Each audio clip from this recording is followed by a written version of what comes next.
What if Naruto hated the village? Part 9. A few weeks after Naruto and his group left the village, they received word that the Leaf Village had been attacked by Orochimaru and his sound shinobi, and that the third Hokage had been killed in the conflict. This made Naruto insanely angry. Not that the Hokage was dead, but that Naruto wasn't the one who killed him. And Gaara had the same reaction hearing that Orochimaru had killed his father, the Kazekage. They had come across a very spacious cave, which they used as a temporary base, and somewhere they could train properly, becoming even stronger than they were. Only weeks after, Gaara had more of an understanding with Shikaku, and was able to sleep better, and therefore able to use his chakra more effectively. He even started to expand their base, using the minerals in the stone. He crushed them into sand, creating whatever they needed to be, that defences, or just rooms to rest, or training rooms, if you want to go down the Rock Lee method of just punching rocks. Neji had been training more with his Byakugan, extending his range, now being able to see tens of miles in each direction, using himself as an early warning system in case the Leaf or the Sand Village ninja were closing in too quickly. They knew for certain by now they were going to be hunted down.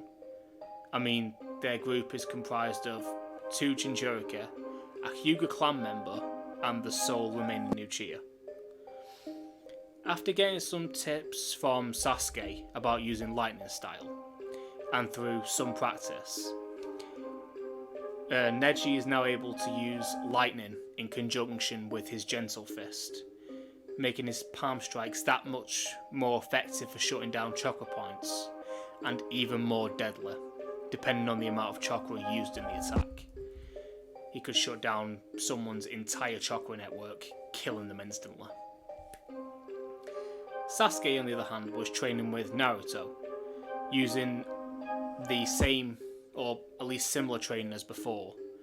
Naruto would use shadow clones against him, increasing the number every time Sasuke was able to destroy all of them with his Chidori.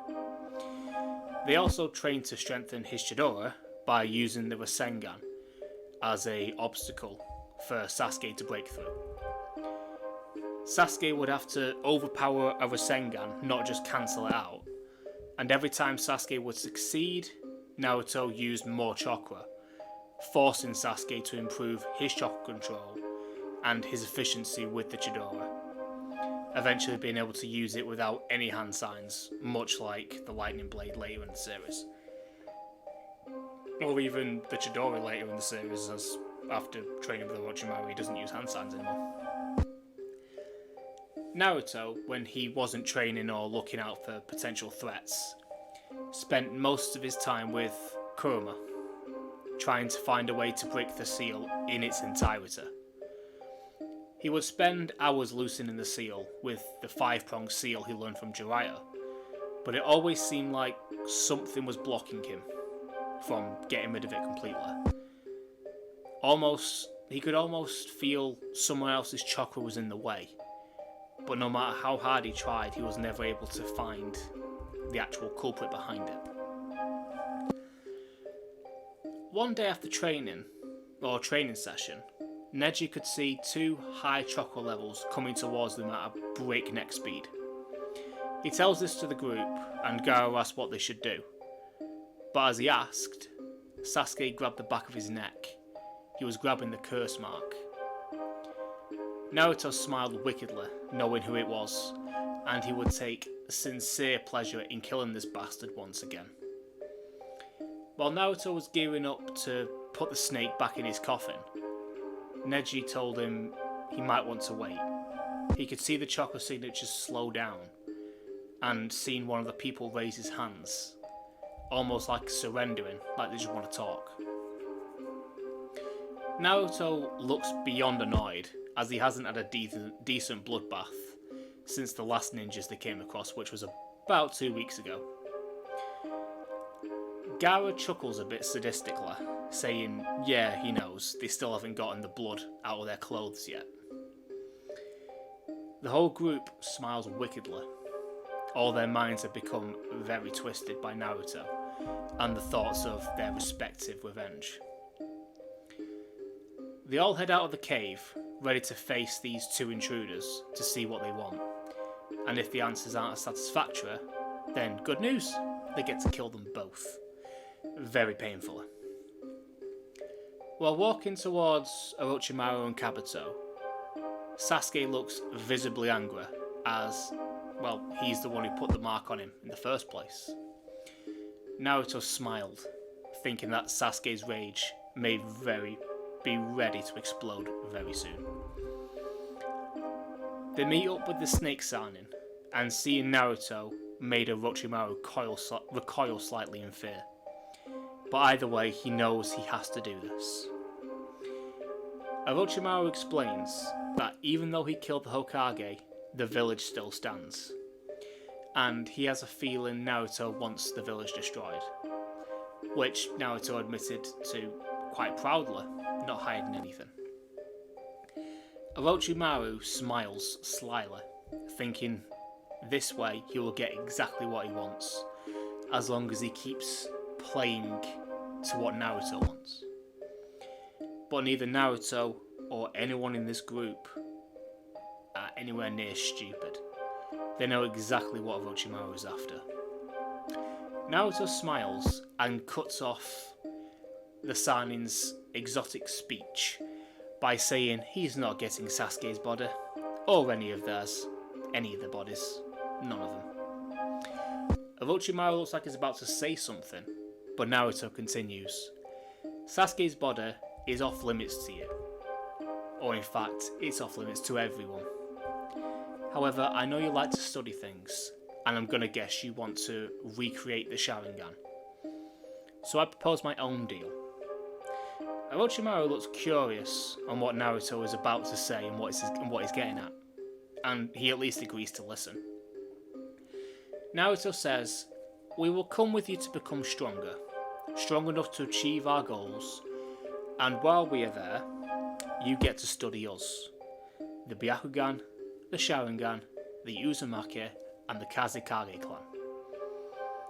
Orochimaru agrees to these terms, thinking he'll get the research, but he'll still take Sasuke's body. He can't exactly stop him. But when Naruto shakes Orochimaru's hand to seal the deal, he tells him to look at his hand. Orochimaru looks down and sees the flying Raijin seal seeping into his skin. Naruto explains that because of the way Orochimaru is, he had to improve the mark.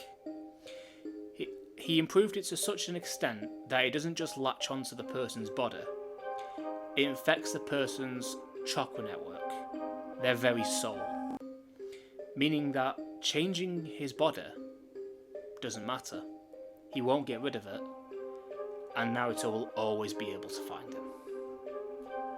So if you try and break the deal, I'll be there and kill you before you have a chance.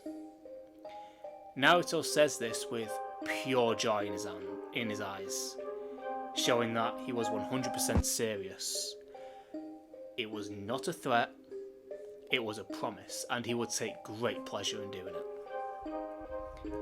Orochimaru relents, and they head to one of his bases, ready to train and become the downfall of not only the villages, but possibly the entire world. After a few days, they make it to the hideout within the hidden sound village. While heading down the stairs, Naruto and Neji both feel and see something quite intriguing. An orange-haired boy was roaming the halls. Unlike others they had passed, he wasn't in a cell. Naruto's curiosity gets to him, so he breaks off from the group saying he'll catch up soon.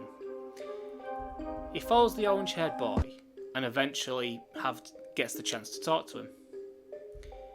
Naruto finds out that his name is Jugo, and he has a very potent Kikigenkai. He has a passive ability to collect nature energy, although it isn't perfect. If he were to draw in too much, he would transform into a bestial feral state and go completely berserk. Hence why he's here with Orochimaru to find a way to control it. This excites Naruto, the thought of such a mighty weapon in his arsenal. Even manipulate him to be loyal to Naruto over Orochimaru. Naruto thanks Jugo for the talk and how it was a pleasure to meet him, and Jugo said the same. Naruto disappeared using Flying Raijin to teleport to the mark he had left on, or should I say inside, of Orochimaru. The Sannin flinches as Naruto appears, which only made the group smile at the thought, and Naruto chuckling, telling Orochimaru, "It's okay. As long as you don't go back on the deal, you have nothing to be scared of." But Orochimaru was terrified.